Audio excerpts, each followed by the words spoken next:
Last part में हमने देखा था कि मैक्स ने 1 मिलियन हुन युआन कॉइन देकर सप्लायर से कई सारी इंसेक्ट बॉडीज खरीद ली थी, जिसके बाद वो उन्हें लेने और उनकी क्वालिटी चेक करने के लिए ट्रैश एरिया में आ गया था, जहां इंसेक्ट लैंड के कहने पर काइजर नाम का बंदा मैक्स पर चुपके से अटैक करता है, जिसे मैक्स ने क्लाउड रिटर्न से रोकने की कोशिश करी थी, पर वो इसमें कामयाब नहीं हो पाया था। तभी काइजर अपनी ताकत बढ़ाकर मैक्स को मारने के लिए तैयार हो जाता है। दूसरी तरफ उस सप्लायर को भी पता चल गया था कि मैक्स पर हमला हुआ है, इसलिए वो मैक्स की लोकेशन पता करने लगता है। अब आगे तो इस पार्ट की शुरुआत में हम उसी ट्रैश एरिया को देखते हैं जहां वो सप्लायर और डायलन तेजी से मैक्स की ओर जाने की कोशिश कर रहे थे, लेकिन अभी भी उन्हें 90 सेकंड से ज्यादा लगने वाले थे। तभी वो सप्लायर कहता है कि मैक्स के लेवल के अकॉर्डिंग मुझे नहीं लगता कि वो जिंदा बच पाएगा। दूसरी तरफ काइजर एक बड़ा सा फायर ब्लेड बनाकर मैक्स पर अटैक करता है, जिसे मैक्स अपने गॉडली आर्मामेंट से रोकने की कोशिश करता है। इस तरफ डायलन अपने मन में बोलता है कि मास्टर आपको थोड़ी देर के लिए खुद को बचाना ही होगा। इधर मैक्स का गॉडली आर्मामेंट टूट जाता है और डायलन को लगता है कि मैक्स मारा गया, पर तभी वो देखता है कि वहाँ पर एक गोल्डन हॉर्न बेहेमोथ आ गया है जो मैक्स को प्रोटेक्ट कर रहा है। तो डायलन बोलता है कि ये गोल्डन हॉर्न बेहेमोथ बस वर्ल्ड मास्टर लेवल के हाईएस्ट स्टेज पर है, ये मुझे नहीं हरा सकता। उसी वक्त गोल्डन हॉर्न बेहेमोथ काइजर पर वार करने की कोशिश करता है, पर काइजर फायर शील्ड बनाकर गोल्डन हॉर्न बेहेमोथ के पंजे को रोक लेता है और फिर उसके बाद वो गोल्डन हॉर्न बेहेमोथ पर बहुत सारी फायर बॉल से अटैक करता है, जिसे गोल्डन हॉर्न बेहेमोथ मेटल डोमेन बनाकर रोकने की कोशिश कर रहा था, लेकिन उसे ऐसा करने में बहुत मुश्किल हो रही थी। तभी मैक्स अपने मन में सोचता है कि अनडाइंग लेवल कल्टीवेटर की ताकत बहुत ज्यादा होती है, जिसे मैं अपने मेटल डोमेन से भी नहीं रोक पा रहा हूँ, इसलिए मुझे अपने इनर वर्ल्ड की मदद लेनी होगी। अब मैक्स अपने गोल्डन हॉर्न बेहेमोथ के इनर वर्ल्ड को बाहर प्रोजेक्ट कर देता है ताकि वो और भी ज्यादा ताकत को इस्तेमाल कर पाए। तो ये देखकर काइजर बोलता है कि एक अनडाइंग लेवल कल्टीवेटर के लिए ऐसी छोटी मोटी टेक्निक और प्रोजेक्शन बिल्कुल बेकार है। तभी गोल्डन हॉर्न बेहेमोथ उसकी तरफ बढ़ता है, पर काइजर उसके पंजे को जख्मी कर देता है, जिसके बाद वो उसकी पूंछ पकड़कर उसे बहुत दूर फेंक देता है। पर तभी मैक्स अपने आप को संभालकर काइजर पर गोल्डन हॉर्न बेहेमोथ की लेजर से अटैक करने लगता है, लेकिन काइजर स्पीड की मदद से हर बार बच जाता है और गोल्डन हॉर्न बेहेमोथ पर मुक्का मारने की कोशिश करता है, पर मैक्स उसे पूंछ की मदद से पीछे कर देता है, जिसके बाद वो उस पर फिर से लेजर अटैक करता है। ये देखकर काइजर मन में सोचता है कि इस प्रोजेक्शन की वजह से इस गोल्डन हॉर्न बेहेमोथ की ताकत 10 गुना बढ़ गई है, लेकिन फिर भी ये मुझे नहीं हरा सकता।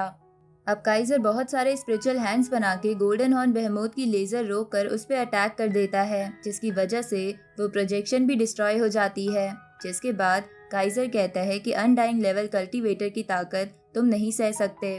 अब वो उसके चारों ओर घूमते हुए उसे एक फायर टोर्नेडो में फंसा देता है और उस पर लगातार पंचेस की बारिश करने लगता है।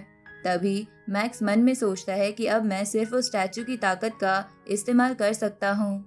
अब मैक्स वैसा ही करता है, जिसकी वजह से गोल्डन हॉर्न बेहेमोथ की आंखें लाल हो गई थी, साथ ही उसकी पावर और साइज थोड़ा बढ़ गया था। अब गोल्डन हॉर्न बेहेमोथ काइजर पर अटैक करता है, जिसकी वजह से काइजर काफी जख्मी हो जाता है। तो ये देखकर काइजर सोचता है कि ये अटैक 1000 वर्ल्ड मास्टर लेवल की जितनी ताकत वाला था।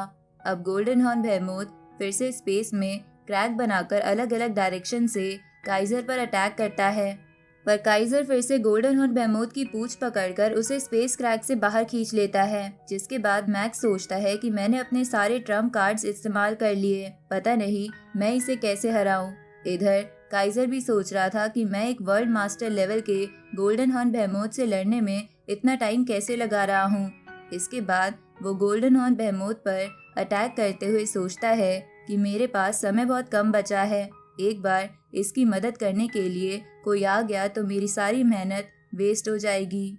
तभी गोल्डन हॉर्न बेहेमोथ फिर से काइजर को पीछे धक्का देकर दूसरी तरफ से स्पेस क्रैक की मदद से पहुंच के उसे पकड़ लेता है। तो काइजर कहता है कि मैक्स को मुझे मारना ही होगा, लेकिन सबसे पहले मुझे इस गोल्डन हॉर्न बेहेमोथ को खत्म करना होगा, क्योंकि तभी शायद मैं मैक्स को मार पाऊंगा जो इसके अंदर छुपा है, लेकिन मैं इसे खत्म नहीं कर पा रहा हूँ, इसलिए अब मेरे पास बस एक ही रास्ता बचा है।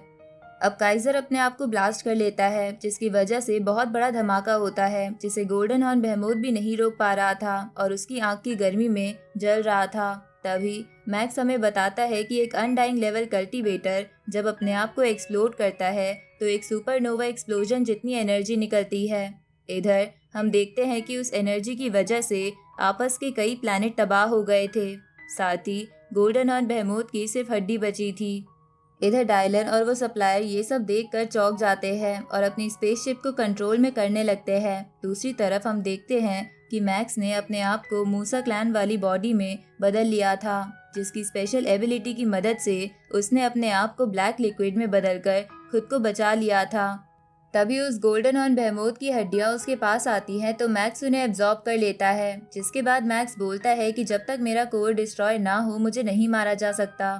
इसके बाद मैक्स मन में सोचता है कि काइजर और मैं आज से पहले कभी नहीं मिले थे और ना ही हमारे बीच कोई दुश्मनी थी, लेकिन फिर भी उसने मुझे मारने के लिए अपने आप को एक्सप्लोड कर लिया। लगता है उसे इंसेक्ट लैंड से कुछ ऑर्डर्स मिले थे और मुझे ये बात वर्चुअल यूनिवर्स कंपनी को बतानी ही होगी। तभी बबाता उसे मारते हुए कहती है कि ये सब छोड़ो और पहले ये सोचो कि तुम उस सप्लायर को कैसे एक्सप्लेन करोगे कि तुमने डोमेन मास्टर लेवल पर होने के बावजूद भी अनडाइंग लेवल के कल्टीवेटर को कैसे हरा दिया। अगर ये बात इन्वेस्टिगेट हुई तो तुम्हारे गोल्डन हॉर्न बेहेमोथ की बात सबको पता चल जाएगी। इसके बाद बबाता मैक्स को बताती है कि मैंने ब्लैक मार्केट से एक वर्ल्ड रिंग खरीदी है जो सिर्फ स्टोरेज के काम नहीं आती बल्कि इसके अंदर कल्टीवेटर भी छुप सकते हैं। इसलिए तुम उनसे कहना कि तुम्हारा एक सर्वेंट इसके अंदर था और उसी ने सही समय पर बाहर निकलकर तुम्हारी जान बचाई थी।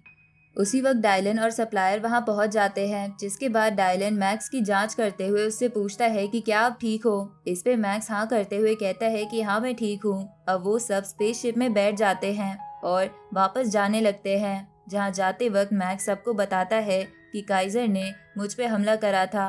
हालांकि मैं उसे नहीं हरा सकता था, लेकिन मेरे पास ये वर्ल्ड रिंग थी जिसके अंदर एक वर्ल्ड मास्टर लेवल का कल्टीवेटर था जिसने मुझे बचा लिया।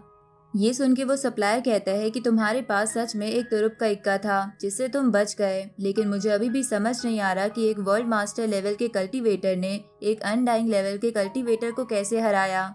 ये सुन के मैक्स उसको बताता है कि मेरे पास एक फायर क्रिस्टल भी था और उसने वो फायर क्रिस्टल ले जाकर काइजर के पास फोड़ दिया था, जिसकी वजह से वो दोनों ही मर गए। इधर ये सब सुन के बबाता खुश हो रही थी। दूसरी तरफ सप्लायर कहता है कि ये सब हमारी गलती है जिसकी वजह से तुम डेंजर में पड़े, इसलिए बाद में हम तुम्हें इसके बदले 300 इंसेक्ट लैंड की बॉडीज की यूनिट्स देंगे।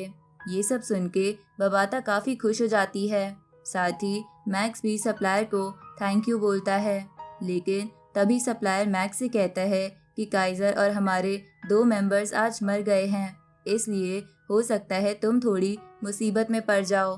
ये सुन के डायलन सप्लायर से बोलता है कि ये सब तो तुम्हारे ट्रैश एरिया की गलती है, तो मेरे मास्टर मुसीबत में क्यों पड़ेंगे। इस पे सप्लायर कहता है कि क्योंकि ऐसा कोई भी एविडेंस नहीं है जो ये सब साबित कर सके, इसलिए मैक्स को एक मर्डरर के रूप में देखा जा सकता है। हालांकि क्योंकि मैं और मैक्स वर्चुअल यूनिवर्स कंपनी से है, इसलिए मैं मैक्स की साइड ही हूँ, पर ये ट्रैश एरिया कुछ और लोग भी चलाते हैं और शायद वो तुम्हारे साथ ना हो, और खासकर किंग येंजू। तो मैक्स किंग येंजू के बारे में पूछता है तो सप्लायर बताता है कि वो जाइंट एक्स एरेना से है, जिसका वर्चुअल यूनिवर्स कंपनी से कंपटीशन है। ऊपर से वो एक काफ़ी अच्छे बैकग्राउंड से आता है, जिसकी वजह से वो काफ़ी इन्फ्लुएंशियल भी है और इस ट्रैश एरिया में उसके पास सबसे ज़्यादा वोटिंग राइट्स है। उसी वक्त वो किंग येंजू अपने लोगों के साथ वहाँ पहुँच जाता है तो मैक्स उसे ग्रीट करता है। तो किंग येंजू उससे पूछता है कि क्या तुम मंकी सीनियर के स्टूडेंट हो, मैंने तुम्हारे बारे में काफ़ी सुना है। इधर तभी सप्लायर किंग येंजू से कहता है कि ये केस बहुत सिंपल है, मैक्स बहुत ज़्यादा फेमस है इसलिए उसे सब मारना चाहते हैं और ऐसा ही मेरे एक बंदे ने भी करा, लेकिन मैक्स बच गया, इसलिए इस केस को बंद कर देना ही ठीक है। इस पे किंग येंजू कहता है कि हो सकता है यही सच हो, पर यह भी तो हो सकता है कि मैक्स का शुरू से ही प्लान उन तीनों को मार के सारा ट्रैश चुराकर वहां से निकलना हो। तभी मैक्स कुछ बोलने की कोशिश करता है, लेकिन किंग येंजू उसे पीछे फेंक देता है। लेकिन डायलन अपनी स्पिरिचुअल पावर से मैक्स को नीचे गिरने से बचा लेता है। तभी किंग येंजू बोलता है कि मैं सप्लायर से बात कर रहा हूँ, इसलिए अपना मुंह बंद रखो।